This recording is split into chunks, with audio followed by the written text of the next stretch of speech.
Welcome everybody to Forza Horizon 5, and today we're taking a look at the 1972 Chevrolet K-10 Custom. Now this is part of the CK series of trucks that lasted between 1959 and 2002 in the US. This is part of the second generation that lasted between 1967 and 1972, and yeah, this was given the Action Line moniker. And this is the four-wheel drive version. I'm not sure if it has a 3-speed manual or a 3-speed automatic, because you could have a 3-speed manual on the on the gear shift behind the steering wheel, as you can see here. But you definitely can select between 4-speed low, 4-wheel drive low, even 2-wheel drive high, and 4-wheel drive high. So depending on the circumstances that you're facing. Obviously, if you're on highway driving, you'd probably have it in 2-wheel drive only to save on economy. But yeah, this being the 4-wheel drive version, has a leaf-sprung suspension front and rear, and a live front axle. So not exactly sophisticated underneath, but then again, that's a given with these kind of old classic American cars. But it's got plenty of space in the bed, as you can see. And yeah, unlike the Ford, which I felt was a little bit on the sparse side in some respects, this does look a little bit nicer on the interior. Got your aircon, you got your radio, and yeah, just looks a little bit more nice in here. I'm not sure why. Maybe I'm just misremembering what was in the Ford F-150 XLT Lariat, which is what I'm talking about. Because yeah, that is another pickup truck with 4-wheel drive, less than 200 horsepower, and yeah, I recently added in this game by the Festival Players. Speaking of horsepower, this has a 5.7 litre V8 engine, producing 175 horsepower and 290 pounds-feet of torque. Now that is 10 horsepower less than the F-150 that we've already reviewed, but it is 20 pounds-feet of torque more, which mostly overcomes this car's extra weight at 3,936 pounds, which is 131 pounds more than the Ford. But because its gearing is better and that extra torque, it's actually a quicker car to 60, and yeah, at the top end as well. So yeah, I overall like the look of this car. You don't have many of these kind of classic pickup trucks, especially from a manufacturer that isn't Ford, because obviously we had the Ford F-100 from the 50s. I think it's the F-100, maybe the F-150. But then obviously you have to go into the 80s to get the next Ford, and then after that, you're into the 2000s. So yeah, it's finally nice to get a pickup truck from someone that isn't, Ford, and still has a V8 engine and all-wheel drive, and isn't, something like a Subaru Brat or a Volkswagen pickup LX. So yeah, it's nice to have something that isn't, a Ford, which is the obvious choice, obviously, because the F-Series was way more popular than anything that Chevrolet could haul out. Nonetheless, so let's get it out into the open road and see what this car can do. Right, like with the Ford, this is obviously not a particularly quick car with its sub 200 horsepower output, and the fact it weighs nearly 4,000 pounds. So we're just going to take this for a quick drive around, and then we'll get to the track. So yeah, it is extremely similar to the Ford in a lot of ways. Like I said, 4-wheel drive, front engined, V8 powered, and yeah, weighs around the same, while yeah, doesn't have the lightning fast acceleration that you'd expect from pickup trucks nowadays.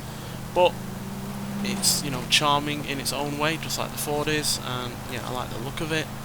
And again, it's just something nice to have on this game that is something that we've never had before. This is the oldest Chevrolet pickup truck we've ever had, and yeah, it's the oldest non-Ford V8 powered pickup truck that we've had as well as on top of that. So yeah, let's take a quick look at the stats before we haul it around the track. So yeah, it's 369 PI. Not sure how that equates to the Ford. Let's take a look. So 369. So yeah, slightly more than the Ford. And yeah, they're the stats. So yeah, the top speed is decent, and the off-road capability is pretty great as well. But like the Ford, the handling, the acceleration, and the braking is a little bit on the low side. Although I will say this, the launch is better than is on the Ford, and so is the acceleration. It's just the braking that is significantly worse in comparison, because obviously it's an older car by 14 years. So yeah, that's why the brakes aren't as good. But yeah, outside of that, yeah, it's either on par with the Ford or better, which is surprising given the era that this is a part of, because this is right on the cusp of the oil crisis that hit, you know, big powered, big engine vehicles heavily. So yeah, it is surprising it has the kind of power and speed that it has. But let's listen to the engine first, and we'll talk about it some more.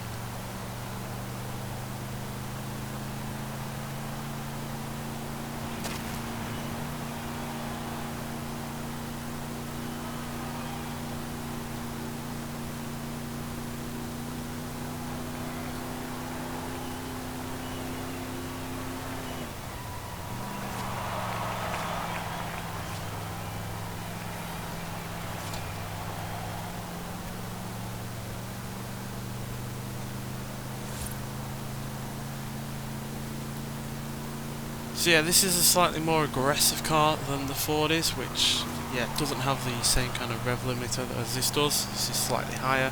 It's a lot closer to 5,000 RPM than the Ford ever was, and yeah, it's also slightly noisier, and yeah, it's also quicker in terms of acceleration as well, as this can do 0 to 60 in 10.961 seconds, which is about half a second quicker than the Ford.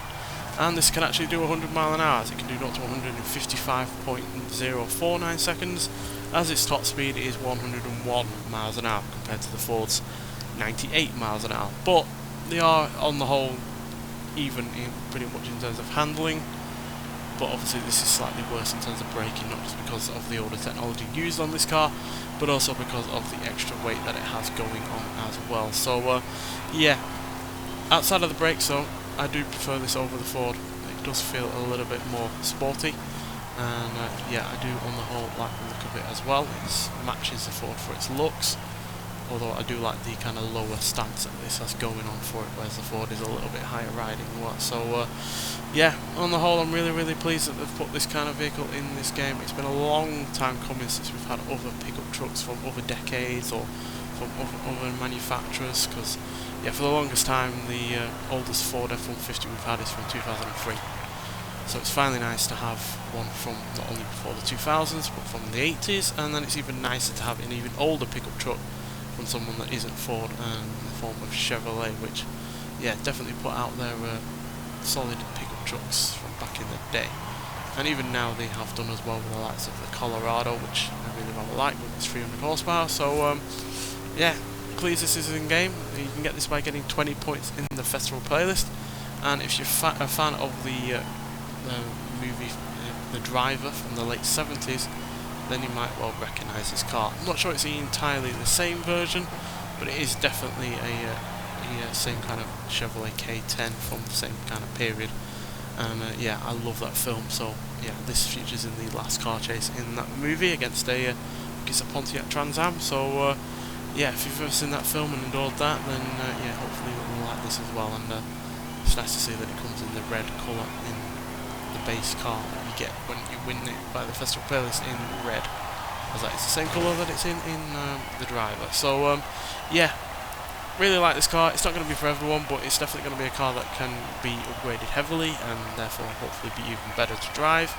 But as it is, I do enjoy it, and yeah, it's a welcome addition to the game, and just improves the game's car roster in terms of uniqueness and obviously the general numbers. Nonetheless though, thank you for watching, and I'll see you in the next one. Bye!